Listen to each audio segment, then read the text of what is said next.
Welcome to a special edition Happy Mother's Day of You Don't Know Jack with Lydia and Matt. How's it going? Good, Lydia. Happy Mother's Day to all the mothers out there. Yes, absolutely. My mom is eating lobster rolls in Maine, so good for her. Very nice. Yep. So I'll call her later.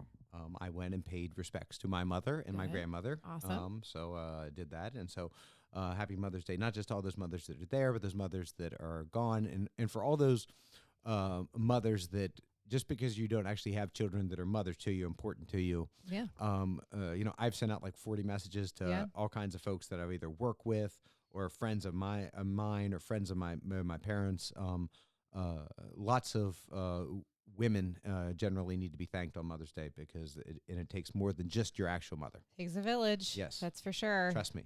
Yeah. And I already wished Lydia happy Mother's Day because she's like a surrogate mother to me, like a good Jewish mother. I keep you in line and fed. Yeah, exactly. I keep you fed. That's my role, I think. Exactly. And she's a dog mother I'm right here. a dog mom. Yeah, I got Dog Jack. is in the room with us. Jack is joining us on episode 13. He's got nothing to say.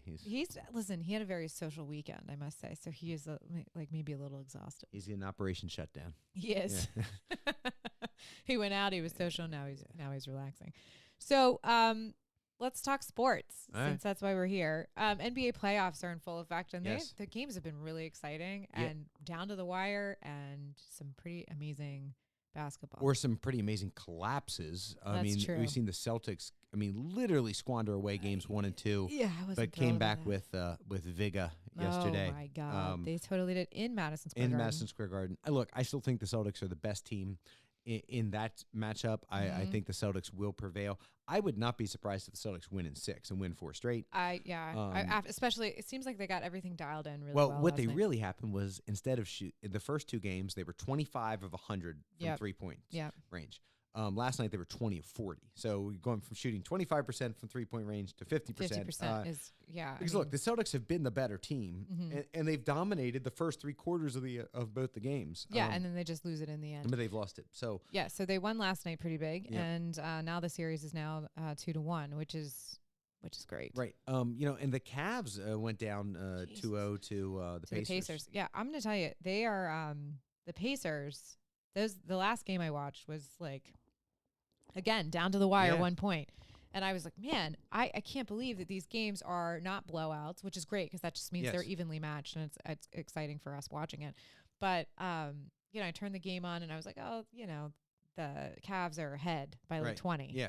And then I came back and I'm like, whoa, hold on, wait a minute. And then it was just sort of like, I got to watch the rest of this game. I'm always amazed in the NBA, the ability of a team to make up points really quickly. Quickly, and also proper time management. Yes. Yeah. Well, and by the way, you have to understand, because of the 24-second clock, there's a lot of possessions. And man, if these guys knock down a couple, 3 or 4 3-pointers and they get a couple stops, they're still in 20 points gone to 6 very quickly. Very quick. So the Cavaliers, everybody is 2-1 now throughout the series. So you got the Cavs, the Pacers, Indiana leads that. Yeah. The Thunder versus the Nuggets, Denver leads that 2-1, and the Warriors, which and is the surprising. That is very surprising. But and then the Timberwolves are up 2-1. They're up 2-1, and they just that just happened last night, so it was tied. And no Steph Curry. No Steph Curry, or at least not for a week or so. He's I forget what the injury is. I think is it knee? I can't remember what it was, but ankle, he's definitely so. I don't think that the Warriors can win if he's not back. I don't think I think so, if somehow they can manage to steal Game 4, then I think that one goes 7, and I think they fight it out. I think they do too, but I think the Timberwolves might have that locked down. Yeah.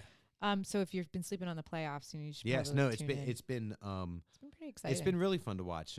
It's been really good basketball. Yeah. And as you said, exciting basketball in the sense that it's been competitive. Look. Basketball, there's something. So my buddy Nate, shout out to Nate. He and I were walking yesterday. He's like, "Why are they playing an afternoon game?" And I said, "Man, it's like quintessential Garden basketball. Like that's why they did it. That's why that game was at 3:30 yesterday.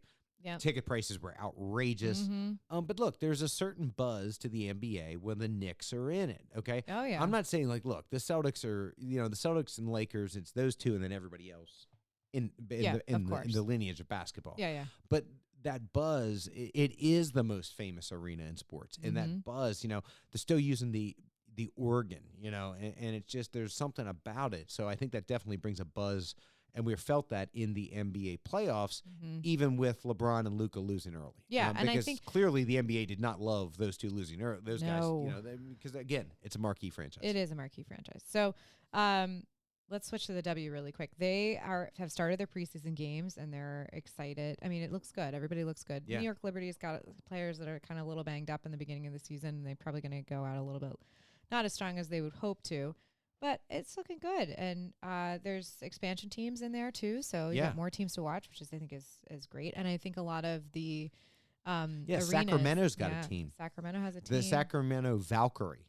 No, that's actually who's the Valkyrie? The Valkyrie is the Warriors. The Warriors are the Valkyrie. Okay. Yeah, but I saw the their Valkyrie. I was like, yeah. okay then. The Valkyrie, yeah. So I mean, that's good, and I think and they have expansion teams coming into next year, which is what we said before. Yeah. You've got all these really great players coming out of college that didn't get opportunities to play professionally that now can because they have enough teams to and I take think it over. it's also the opportunity created by what's going on with Russia. But these WNBA players are no longer having interest to going there, even though they were getting more money. Yeah. Clearly, since the Brittany Griner situation. Well, Who, by the way, now on the Dream.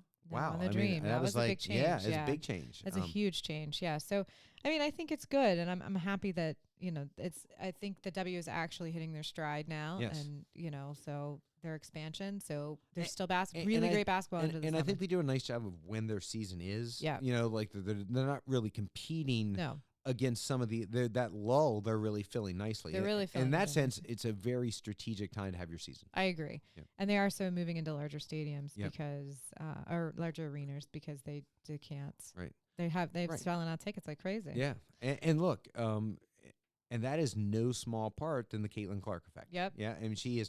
I'm not saying she's the best player. She's not the best player in the WNBA yet. No. She might be. Right. She might eventually be. Look, she was an elite rookie season. I mean, it was just fantastic. But I'm saying, that buzz that she created, to the WNBA's credit, and they've had other women that have created that buzz that they haven't capitalized on, and they were able to capitalize on it this year. Right. And I think that's a very wise decision. And I love it. I think it's great. All right, let's talk about your O's.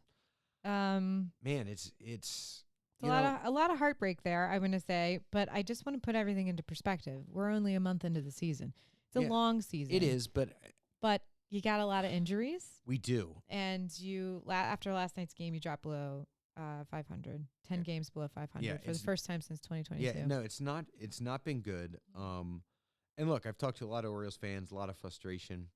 I understand why the pitching's bad. We have a lot of injuries, and we didn't make some moves that people didn't love. Right. But what Oriole people are confused about, and Oriole fans are, why aren't we hitting? Yeah, that's the thing. I mean, look, slump. You're in a slump. Adley Rushman's now in a year-long slump. Yep.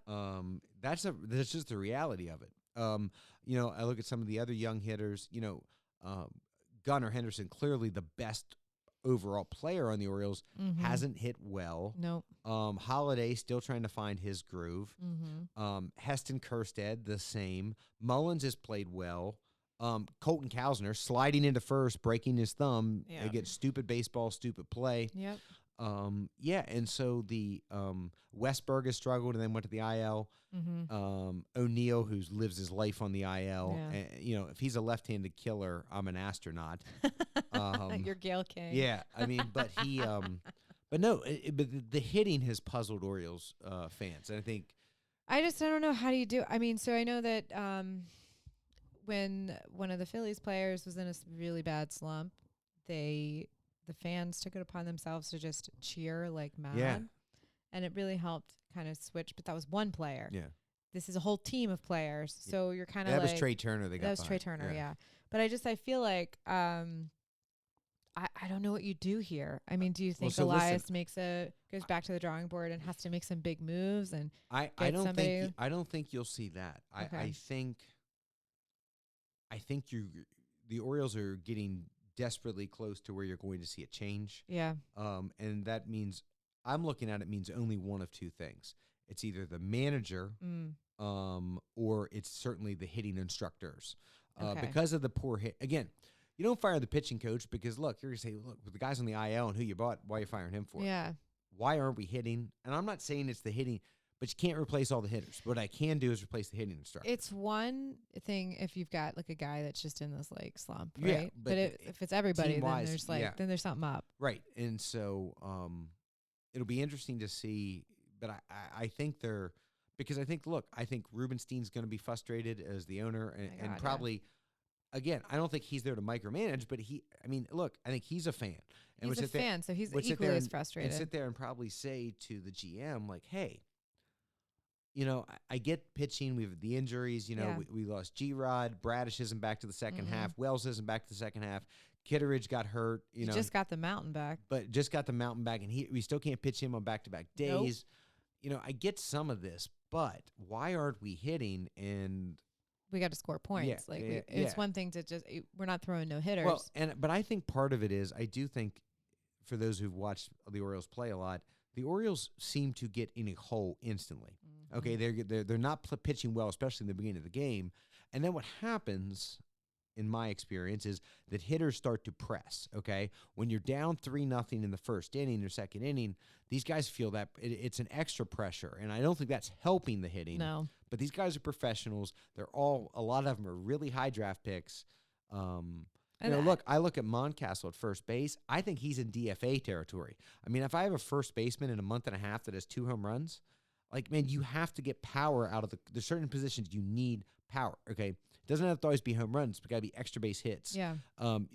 Places where you put guys to drive in runs, okay? You're looking for your corner outfielders to drive in runs. You're looking for your corner infielders, drive in runs. Your shortstop, drive in runs. Yeah. You have defensive guys a lot of times at catcher, at second base, at center field. You'll sacrifice for the defense. You don't generally do that at first base, even though Moncastle's a very good first baseman. That only gets you so far at that position. Right. And so I when you talk about changes, I think the hitting instructor would be something I would look at. Clearly, I wouldn't fire, again, if I'm the GM, Hyde's probably not going. No. But I'm not the GM. But I would be looking at first base. Yeah. I would probably be saying, listen, Holiday's going to play 5 games a week. It doesn't matter. I don't care if it's lefty or righty. You drafted him 1-1. He's 21 years old. He's in the major leagues. He's got to either hit lefties or learn to hit lefties. Right. I would probably bring Mayo up. There's nothing left for him to do. See, I would have Mayo at first base. I understand you're sacrificing defense, but again, these are high draft picks. There's nothing left to prove. Yeah. I don't think Kerstead is a long-term solution, but still, he was drafted 1-2. Yeah. So he plays every day. A lefty or not, he plays every day. Or when I say every day, usually if you have 6 games, your everyday guys are going to play 5 or 6. Right. Yeah, I mean, I think you could do that. But if you wanted to shake up the lineup, I honestly, Moncastle's the guy I'd be looking at. Hey, at this point, what do you got to lose? No, I mean, you guys. I mean, you are in the bottom of the AL East. No. And not the prospects don't look great at getting better. No, they don't. But so let's put a nice little bow on this, since we do love Camden Yards and the O's. In 2026, the Stadium Alliance approved the new centerfield video board, upper deck, and field wall displays. Yeah, I know. It's going to look great. And screens. It's going to look really nice. The mock-ups that they have online are really lovely. Yes. It doesn't detract from Camden Yards. I was really afraid when they were kind of doing this that there was going to be like atrocious and not in with fitting with the Camden Yards. But it looks great. No, it does. And I think it's just going to add to the game. And look, they woefully needed an upgrade of the audiovisual at Camden Yards. I mean, it was 30 years old technology. I mean, it needed to be upgraded. I think it's a really big deal. So let's talk about the rest of the beast. The Yankees are obviously leading the way. But how are your Red Sox? My Sox are doing great. Yeah. They are 2 games back behind the Yankees. So Devers is doing exactly what we wanted him to do, which is like running in hits. He's a designator hitter. He's not going to go on. He's not doing everything you wanted him to do because he refuses to play first base. That's true, but then he just is a DH, and that's okay. So it's sort of like you're there to get hits, right? Like you're there driving runs. You're there to drive in runs. The rest of it is whatever, Yeah. He was 4 for 4 and 3 RBIs yesterday in a 10-1 game over the Royals, which I'll take it. No, I mean, Crockett's been a great pickup. Yes, he has been a good pickup. And then it's not a bad start for Boston. I just feel like with every Boston sports fan, you just go, it's only the first month. We got a lot of time to blow it, know. but I think it's good. I think the Phillies look great. Yeah, you I mean, know. hey, the Mets also lead Mets the look NL good. East. I mean, Yeah, but again, it's first month. the NL Definitely. West has been dominant. I mean, my with, God, with the the Padres. Dodgers, the Padres, The Padres Giants beat- also looking good. There's all three of those teams look really good. Who did the Padres beat? They beat the pants off of a team. It was not good. Yeah. It was. Maybe I think it was the Rockies. All right. I mean, not Yeah. good Oh, at it's all. a double header. Double header. I think and the it was combined like score was like 21-2. 21 Yeah, to it 2. was- Yeah, it was not great. Now the Rockies are bad, but yeah, but I mean, still. Come yeah, on. no, it was. But no, I mean baseball. Obviously, Judge is still hitting it just a ton. Yeah, there's torpedo bats. you Actually, know. you don't hear about the torpedo bats No. anymore. I think it was kind of a thing, and then now it's like that's fine. You can lead off and get a good run, but I don't think it's going to last through the whole season. No, so it's but, it's always great to have baseball. I wish my beloved Orioles were playing better. Yeah, I will say I do enjoy listening to the O's game. I like to listen to a baseball game. Yes, would prefer the O's to be winning, but baseball is a baseball game. Yeah, On the no, radio, it's spectacular. absolutely. Let's talk about your Irish friend, Mr. Rory Yes, McIlroy. You and I talked about the Masters yes. at our last. It's been a couple podcast. weeks. It's 'Cause been a remember, couple weeks. for those just tuning in, it's obviously episode 13. Mhm. Had a couple weeks sabbatical. You were traveling. Yep. Some other things going on with you. In Absolutely. a good way. In a good way, yeah. Yeah. So, Positive thing. yes. But yeah, so the Masters. Yes. He did it up. He did. You predicted, as you were correct, that he would try to give it away several times. Yes, and he tried. And he tried, but at the end, he grabbed the green jacket. Yes, no, it was. I think it was a Masters. They loved it. It was. It's a career Grand Slam for him. Yep, but it was a great final round from a rating standpoint. Justin Rose, completely professional, played really well. Yeah. Rosie was just great, and Roy just was better at He that. was, yeah. And so at And the I think end, everybody was genuinely happy for him. and you could see that sort of relief when that Rory, that monkey's off his back. Absolutely. Now there's a guy that goes ahead and wins 3 or 4 more in the next 2 years. Yeah. Because it's just, I think that pressure's off now. Yeah, It's and like, he can just have fun. yeah. Yeah. And for obviously, by the way, because of the change in the schedule, because of the weather and stuff, they used to have PGA like in July or August, and it would always be like hotter than. This is like next weekend. Yeah, it starts next Yeah. weekend. So the PGA is next weekend. No, I think that's so yeah. Look, I wouldn't sleep on Rory winning another one like bang bang. Yeah, because he's got the momentum. Yeah. So NFL, happy with the draft picks for the Ravens? Yeah, I liked Starks. Yeah. So I mean, speaking of the Ravens, so a couple things. Obviously, Starks. Yeah. I think he's a plug and play. He's like, I mean, that's what they all said. Like, this is like, people said, like, you kind of draw it up. Like, this is what the Ravens wanted. Yeah. He's a very smart guy. He's that rangy guy that lets Hamilton do other things. He's even sort of built like Ed Reed. He's kind of guy that just finds the ball. Sure. He's a leader. Max Green, the edge rusher in the second round, comes with some baggage, some sexual assault allegations, never been charged with anything. But then the interesting thing was that, of course, the Ravens drafted a kicker and then parted company with Justin Tucker. Yes, I was about to say that. They picked up a kicker and let a kicker go because, as we know, what the tuck, Justin Tucker. They let him go for performance reasons. Yes, I agree with the performance reasons. That was very lucky for them that he was having performance reasons because of the other. Well, and somebody was talking about and I heard someone else commenting on it, but then you heard people were like sort of pissed off about the way the Ravens they were talking about him, what they were saying about, hey, how important he has been, blah, blah, blah. Well, he was. But what they're also trying to avoid is a grievance. Okay. And so that's why they were saying, hey, this is a performance issue. It's a money issue. It's not about any of because none of those have been, the NFL hasn't adjudicated them yet. No, it's all allegations. But that's a sure way to walk into a grievance where, so look, Justin Tucker is not going to be signed by another NFL team until this is resolved. My guess is that the Ravens have an understanding about what's coming down. I think you're going to see Justin Tucker probably suspended from the NFL for a year. Yeah.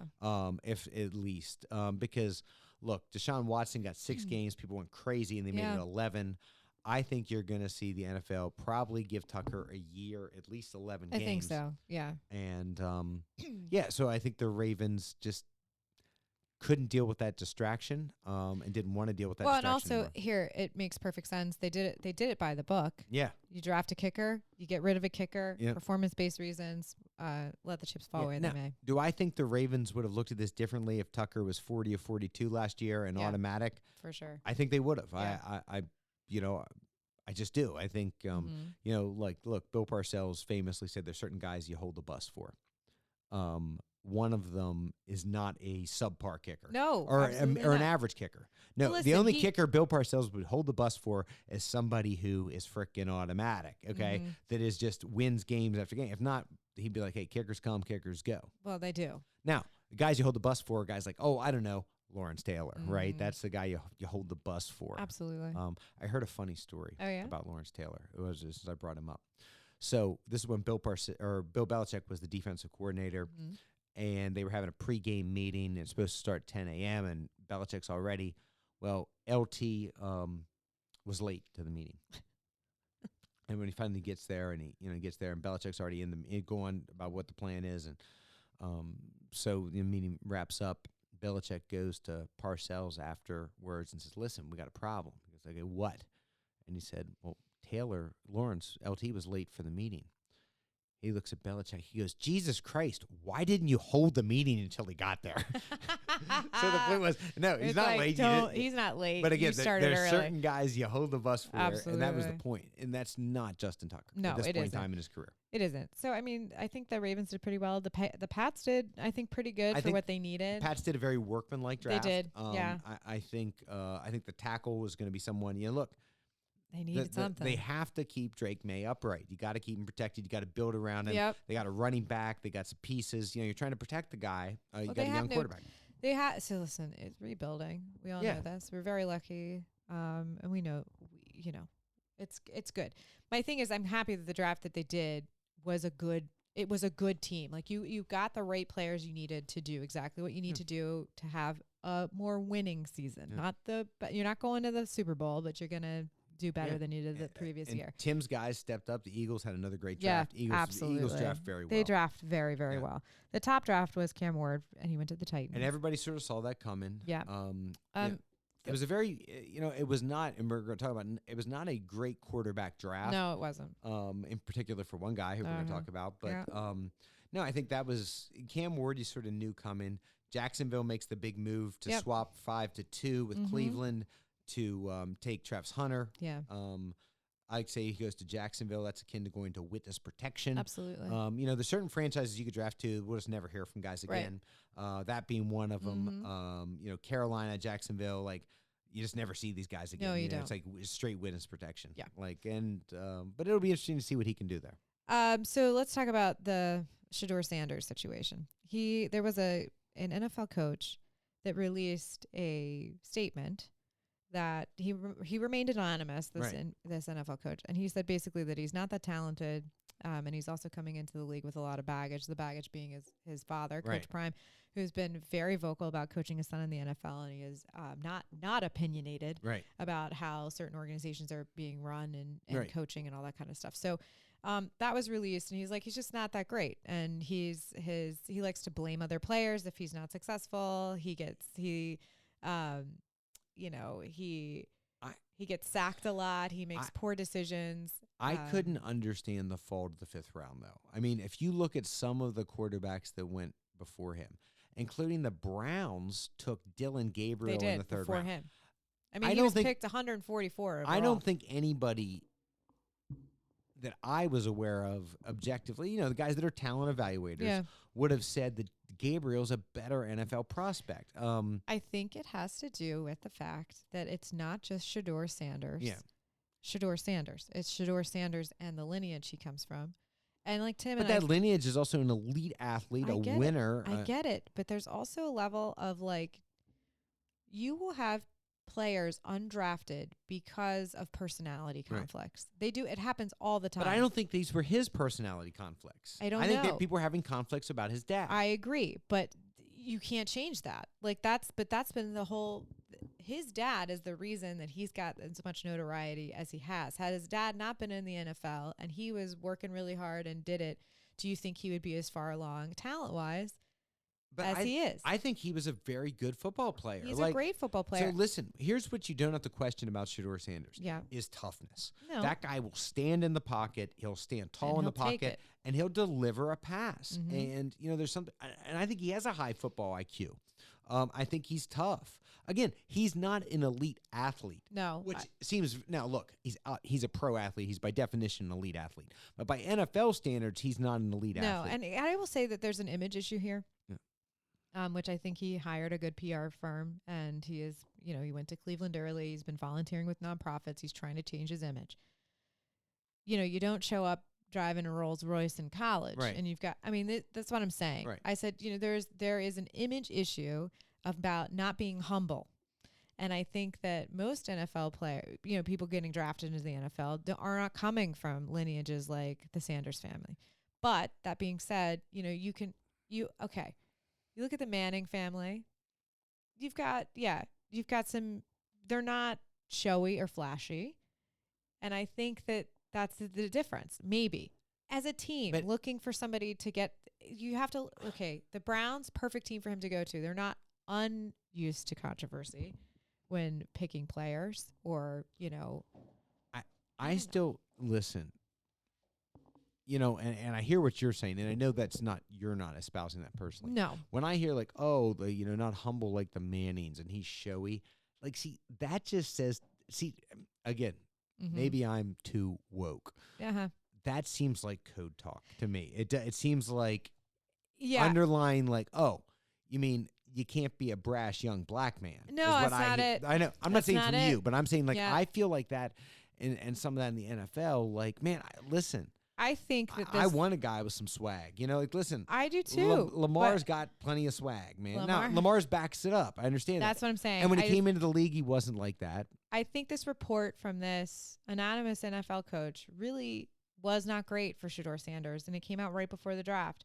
I think a lot of people thought he was ranked higher than he should have been based on that. But you also have to say he could have said no to a rookie contract. And he could have tried his hand at a different team. He didn't have to say yes to the Browns, and he did. I just think I like the fact that I don't understand. I do not think Shedeur Sanders was a fifth-round talent. I just do not. I think he was better than that. Maybe he wasn't a first-round talent. No. And by the way, I don't think he was a first-round talent, but I don't think that he should have been picked 144 overall. Correct. But I do think that he is changing what I am saying is he is changing the narrative since he's gotten to Cleveland early. He is trying to he's got some good guys to work with there. Flacco's there, Jameis Winston's there. That's what I'm saying. If he sits back and takes on criticism and tries to do better and become the best, use them as assets to try to learn from, and that he's going to be great. And I think if he takes it all in, that's good. And I also think that, yes, his dad is very outspoken, but his dad is also going to be coaching in Colorado. Yeah.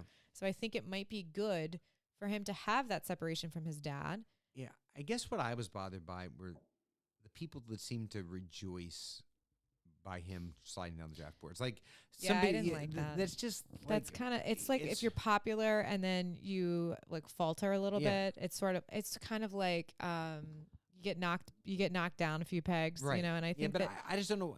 And look, being knocked down a few pegs might benefit people, but I don't think you have to celebrate it when it happens to somebody. No, my dad. It was funny. My dad goes, he pays attention when he wants to, right. But he's otherwise occupied and retired and happy. So he says, he goes, "What the hell's going on with this Shedeur Sanders thing?" And I said, "Oh, well, he had, this happened right. and this happened." And I said, he ended up getting drafted. And I said, some people think that was warranted. Some people think that, as Tim likes to say, he was born on third base. He was. And so, but we shouldn't punish you for that. There's nothing he can do about that. No, but so were the Mannings by the same token. Yeah. I think that you've got the difference is that you've got whereas, and I will say this also, it's not a great comparison, the Mannings to Shedeur Sanders, because the Mannings didn't have name, image, and likeness, and right. they didn't have social media. Well, Arch does now. A young Arch is getting paid millions. Right, but what I'm saying is a comparison those two things is not really accurate, because now Shedeur Sanders has to be in the public eye and be in the media and do the name, image, likeness, and has these deals and all that kind of stuff. Whereas before that wasn't an issue. Right. But see, I look at him and say, like, if I'm drafted, and just look, I'm a Ravens fan. We didn't need a quarterback. No. Fine. We're not going to draft a quarterback. That makes sense.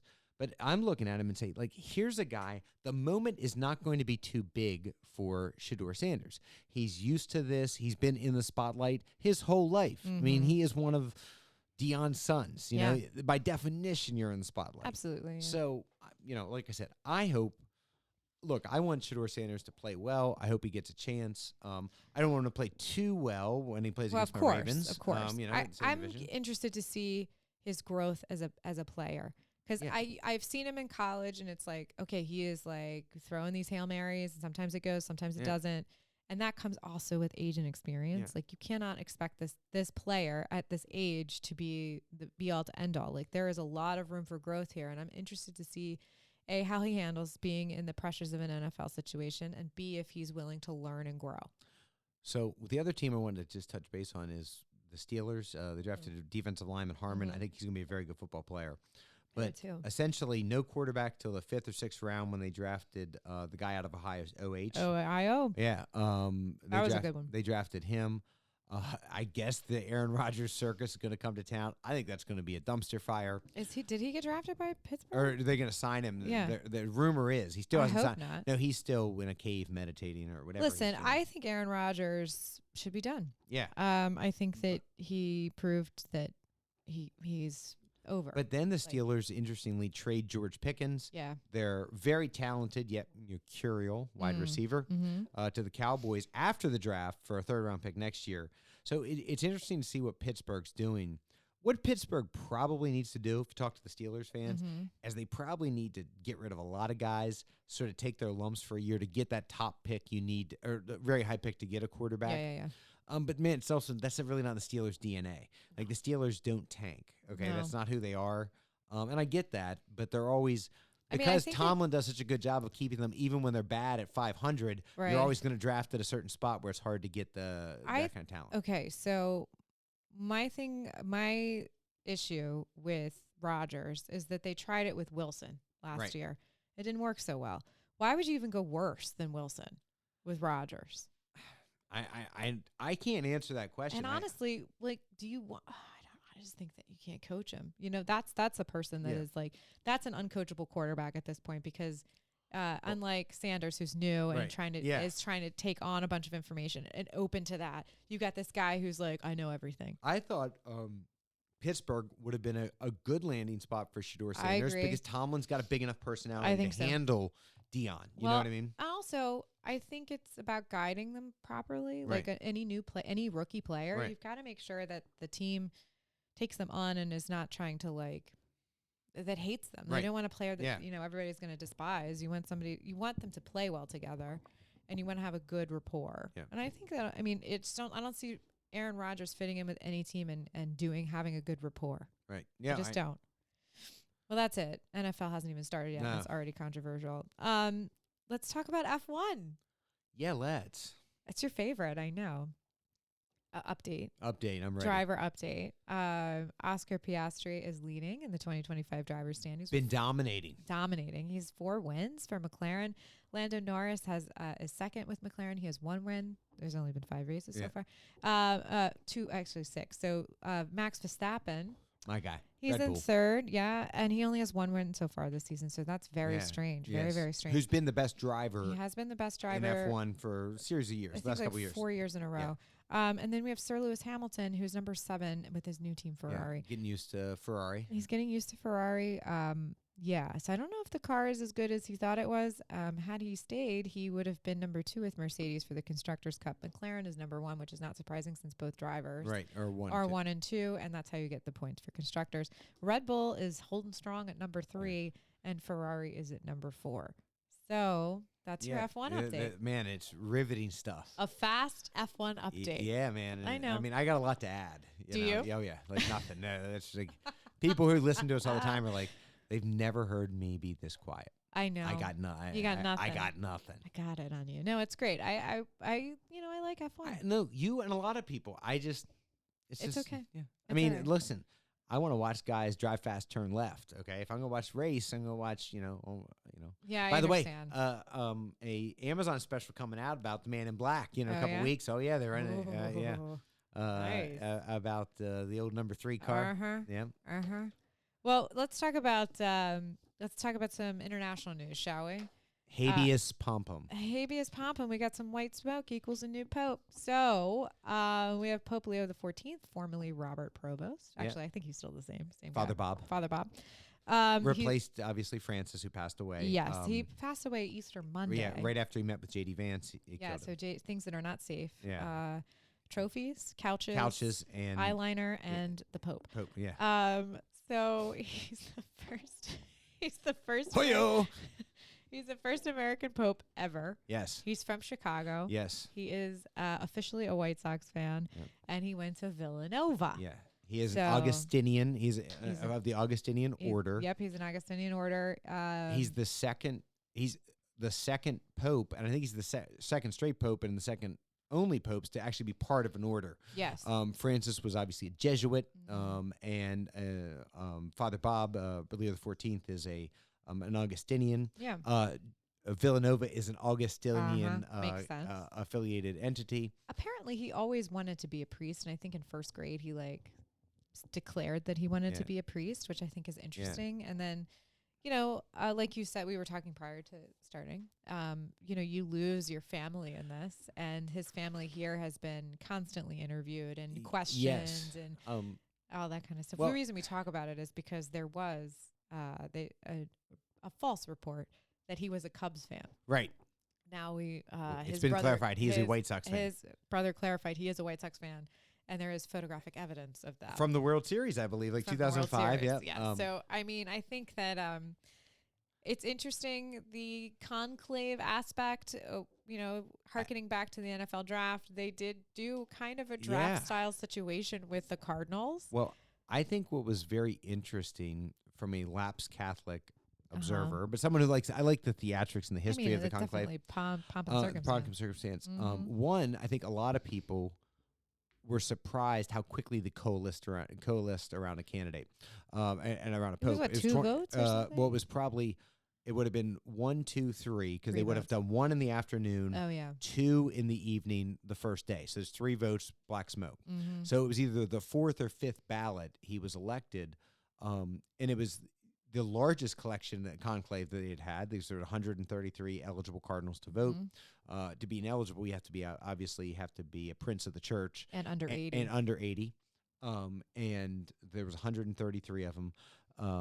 But most of them were acolytes of Francis. Francis had appointed, I think, 90 of them or in excess. He appointed a lot of cardinals. But where there wasn't this obvious, clear choice, really the last couple times there hadn't been, and both of them had coalesced rather quickly. Yeah. But no, what I was saying to you, and also there's always a thought that they wouldn't elect an American because America as a country has so much power on the world diplomatic stage that you might not want to do that. They didn't seem to mind that. Actually, I think it's to their advantage. No, I think when Father Bob has a discussion eventually with the current occupant of the White House. Well, he had a very heated he's had some before he became before he became Leo. Before he was Father Bob. I think it would be interesting. Father Bob I think it would be interesting if he shook hands with the current occupant and just said, how's it feel to be the second most powerful American in the world? I would love that. Because now I think that he is dealing with a narcissist. I think Father Bob is probably way too humble for that. But what we were talking about, they interviewed his brother and stuff, and I saw Cardinal Timothy Dolan. It would be actually, you would call him Timothy Cardinal Dolan is how you would say a cardinal's name. Is he the New York Cardinal? Yes. Yeah. And he said, about it. He's very active on Twitter. He's actually very interesting. Yeah. But he was talking about how glad he was and what a great job he thought Leo would do. But said, he talked to his family, and his family was very happy that he'll be coming back to them. Yeah. Okay. Because look, these guys, they have nieces and nephews and brothers and sisters. Absolutely. And, family. And, I think you forget that, these people come from family. Oh, yeah. You just think that Pope Francis is Pope Francis, and he just appeared. Right. And you're he had siblings. He had parents, he had siblings, aunts, uncles. Yeah. Nieces, nephews, cousins. Absolutely. And the only job that I could imagine it akin to is like, hey, imagine if your best friend or your brother or your father or mother got elected president of the United States. Mm-hmm. You're going to lose them in a lot of ways for a time, but it's a finite amount of time. Right. They're still coming to the family reunion in 10 years. And when a president's term is over, they get some level of normalcy back. Okay, they're always going to be protected. Mm-hmm. But they don't move in a 30-car entourage anymore. No. But and they can drive. But right. most of them don't. For the Secret Service isn't keen on that. But no, they have a certain level of freedom of movement to a certain extent. A pope never has that. Look, if like the Dalai Lama, right? Like President Biden, they interviewed him on a train. He was taking the train from Wilmington back to New York. Yeah. When he'd been on The View, about the like the Pope don't get to ride on just a train with a couple seats blocked off around him. Like he would be on a train, it would be just him on the train. Right. And for Leo, in a lot of ways, he said you'll say goodbye to your family for the rest of your life. Mm-hmm. In that capacity. Like chances are, if Leo has a sibling pass away, he will not be able to slip quietly into Chicago or Florida to perform the funeral rites and mourn as a regular person, because when you become the Pope, you become a citizen of the world. Right. You are the titular head of the largest plurality faith, or one of them, unified faith. Right. Well, here's the thing I think is interesting. Yeah, it's just weird. Is that when you do get elected, you have the option to say no. Correct. And I think that's nice, instead of it just being like, we got elected and, here you go. Yeah. Because it's unlike an election cycle, like in politics, where you're already signing up for that. Right. He was But I think most of these guys don't say. I don't know if anyone's ever said no, but they do ask them. They ask them if they accept, and then if they say yes, the next question is, by which name will you be called? Yeah.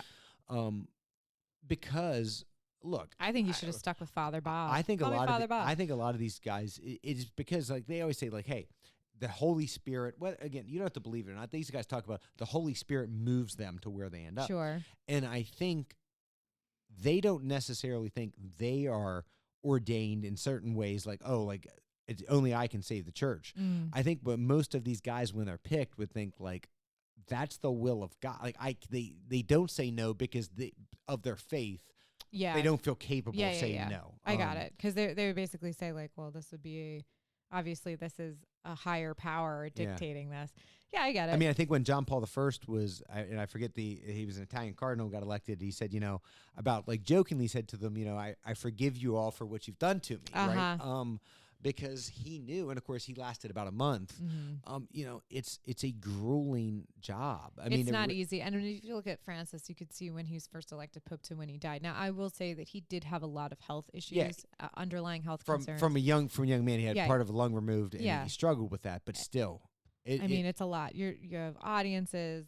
You're in the public a lot. Well, it's also like so they always say the most grueling job in the United States government is Secretary of State. Okay. Well, yeah. Those guys or women are on the plane constantly. Yeah.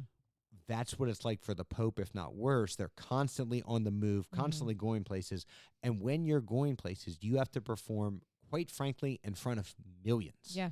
And for the rest of your life, everybody looks at every word you say, how you say it, what your message is. They read into it. Yeah. And it's exhausting. It's exhausting. And there's really no end in sight. The only end in sight is the end. Yes. Obviously, I think Benedict, Joseph Ratzinger, tried to show people that, like, hey, maybe we should, as popes, be thinking about that for the future. Like, hey, there comes a point where it is simply too grueling. He knew it. He was like 89 years old. And he's like, I can't do this anymore. Right. And I think that there's a level of, I don't know. It has to be exhausting. Like I can't, like if I'm super social and not, if I'm like out and doing something and I see a lot of people I know, it's a lot. I come home and I'm like, oh God, I just need to take I just need to take a break. I just need to be by myself for a couple of minutes and recharge.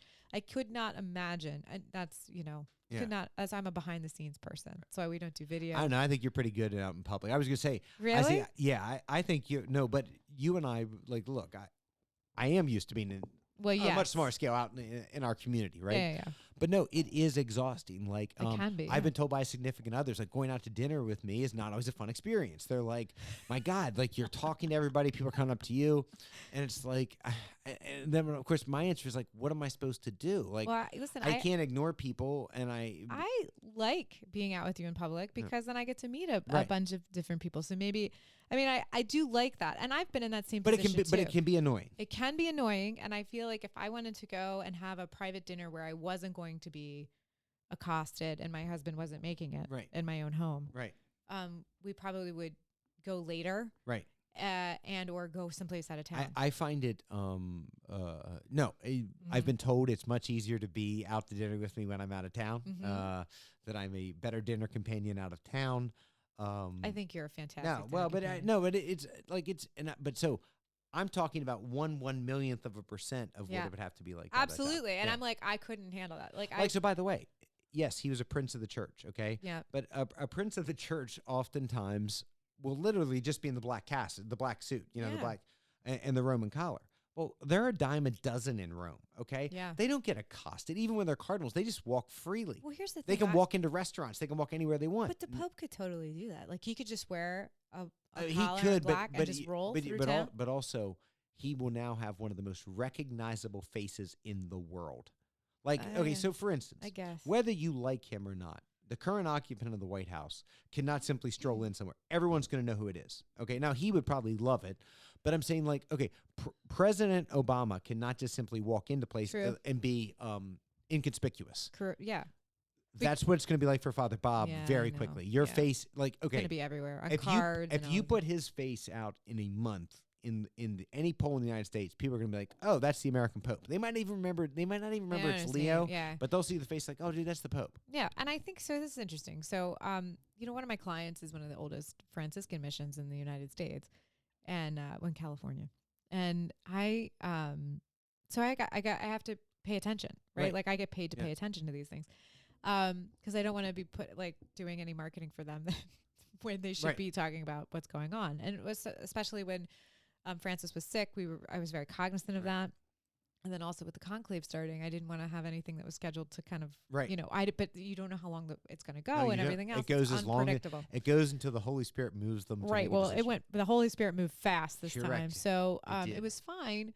But it was one of those things where someone's like, why do you care? I'm like, it's not that I care personally. Like, I don't have a dog in that religious fight. However, it does move a bunch of people that believe in this aspect. And I said, so, and also it's a world leader. It's basically an election of a world leader. It's the election of a world leader who now becomes runs an absolute theocracy. Right. His word is law. Right. Exactly. And I think so it's an interesting take on that. And it's elected from within. So, it's an interesting thing. Plus, watching the movie Conclave, if you haven't done that, highly recommend. I read the book and listened to it. Yeah. I also, I told you, I was informing you, I'll take you back to the previous iteration. Not the same book, but a lot of it's called In the Shoes of the Fisherman. Yeah. It was a book, and then later Anthony Quinn starred in the movie, like in the 60s. Yeah. Also worth a read. Like, if you want to sort of like get the fictitious version of what it's like. Sure. I do want to say one thing. And again, I am a lapsed Catholic. I'm not much of a believer. But I, as a citizen of the world, like we all are, will miss Pope Francis. I will miss what he stood for. I will miss someone who stood up for those people, the downtrodden, those people on the fringes, on the margins, okay?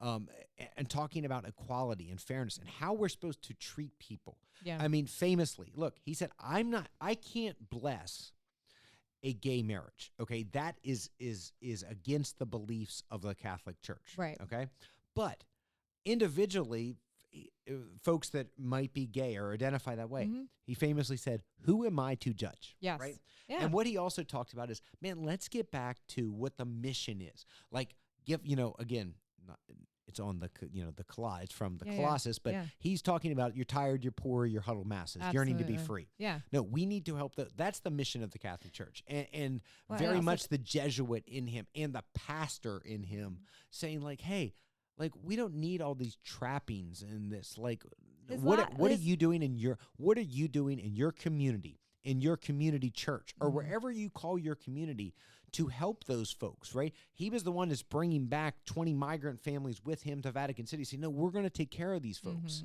And that's the mission. Also, Francis's last decree was basically about being kind and showing kindness. Right. And that's like a simple thing to say. But, and how that you interpret that could be kindness, volunteering like at the food bank or volunteering at animal shelters or being kind to yourself even. And I think that that legacy, his legacy is already the fact that he wanted to be buried outside of Vatican City in a poorer neighborhood in Rome at a church he would go to every time he would come back. Where he prayed to the like many Latin Americans, he is devoutly supportive of the Virgin Mother. Loves the Virgin Mother. Yeah, and that's who Francis was that devout feeling, but he was also, again, he went to that church every time he came back. He never give himself that name, but he was the people's pope. Is very much a man of the people. Like he didn't shy away. He wore the as I said, he didn't wear the gold cross. He wore the iron cross of a Jesuit. He gave up the sort of those worldly trappings. Like he's just like, that isn't what this is supposed to be about, and it's not what it should be about for any of us. And again, you don't have to be a Catholic. You don't, or you can be a terrible Catholic like me and still say, I'm moved by the message. I'm moved by somebody saying, and then he makes you look at yourself and say, man, can I make my community better? Can I help the downtrodden, those folks on the margins, and say, here, like, hey, let me help you. Let me give you something. Let me give, like, I don't need that extra pair of shoes or, hey, there's a code I'm not using. There's people who can use that. Right. That's the mission, and that message resonates across all faiths. So, and by the way, that commitment to helping those on the margins is not unique to Catholicism. No, it isn't. It is part of Catholic teachings. It's part of other Christian teachings. It's part of Jewish teachings. It's part of Islamic teachings. Hinduism. It's about helping other people. I mean, I think so. Especially now, because we are in a very stressful time period politically. It's one of these things is like, how can you be kind to yourself and then also help your community? And the first thing is like, if you're feeling really disconnected and really feeling like you are not in a good headspace, the best thing to do is to find places where you can volunteer, because then you can get out there in your community, you can meet people, you can have conversations around the thing that you're volunteering for. And then if you feel like you're totally disconnected, you are starting to build your own community. And I think what we're really lucky with living in this area is that community is so easily established here, and that if something did go wrong, that you would know right away and you could help your community, because this is a very kind, generous place. It is. And I think I agree with you. There are a few things as fulfilling in life for me than when I do, and I should do it more. I'll be the first one to say, when I give back, okay, I find it extraordinarily fulfilling. Yes. The only thing I find more fulfilling for me on a personal level or on the same is when I do manual labor. Yeah. I do not do manual labor for a living. But when I do it, I am the one who looks, and I always say to people when they're like, oh, I can't believe you're doing that. And my answer is always this, manual labor is good for the soul. Absolutely. Giving back is good for the soul. And I think those are things, and by the way, you talked about community, right? One of the huge messages of the Augustinian order, which is where Leo comes from, is about communities. Okay, it's about taking care of your community. Now, your community could be here in Mountain, Maryland. Yeah. It could be your neighborhood if you're in a big city. It could be your neighborhood if you're in a small city. Yeah. It could be, but your community can also be your city, your county, your state, your nation, or now for Leo, it's the world. His community is, and he sits on the chair of St. Peter, wears the ring of the fisherman. Yeah. He is the fisherman, the fisher of men. He's also the bishop of Rome. He's also the vicar of Christ. And he is and spoke English for the first time in the Sistine Chapel. First time that a pontiff has ever spoken English from the when he's making a eulogy from the Sistine Chapel. Yeah. Now, I'm sure there's been English conversations, right? But of course, because there's a bunch of tours. Never has anybody, right? But never has a pope ever eulogized in English, and he did part of his eulogy in English. Perfect. I also thought it's very interesting because he has also dual citizenship because of his 20 years in Peru. that Father Bob prays in Spanish. Well, yeah. In his head, he's saying his prayers in Spanish. That makes sense because, I mean, he probably spent more time in Peru than he did in the US. And they said he has a total mastery of English, Spanish, and Italian, and undoubtedly a language he doesn't use that much, but it's Latin. Yeah, so, of course. This is again, I hope he can continue that mission of helping those on the fringes. And I think we, regardless of faith, or if you have no faith, that's okay. Yeah. But that message still should resonate with you, of Francis, and hopefully that Leo continues that of, again, how do we help folks in the margin? Absolutely. How do we help folks? Again, we talked about, I didn't like when people dump on Shedeur Sanders, okay? Yeah. You dump on someone when they're down. No. That's when you pick somebody up. That's when you say, okay, how can we turn this around? And we can do that as a community. Mm-hmm. And I hope folks take that message on. I mean, I believe in it. Yeah, I think so too. I think it's good. All right, well, that's season 13. Or episode Season 13. 5, Season episode 5. 13 in the books. My goodness. I know. I mean, I think it's we've had a lot to cover in 2 weeks. We're going to be back on the mics next week. Yes. And hopefully the O's win a couple more games, get out of the basement. And if you have a mother or don't have a mother or have somebody that feels like a mother for you, reach out and tell them that you love them. And so I think it's been a good episode. Yeah, and I jokingly said this to my uncle. I said I went to where my mother and my grandmother are buried, and my great-great-grandmother. I said to him, I was up there yesterday. He had obviously been there. I said, it looks like Flowerland in there, up there. But no. But again, really well-loved. whether you ever had a mother or your mother's gone or you have your mother or who was like a mother, I agree with you, Lydia. It's a chance to celebrate all the wonderful things that those people that are their mothers to us are like mothers. It's a chance to celebrate them. And, quite frankly, we should probably celebrate them every day, but this is a special day and celebrate your moms. Absolutely.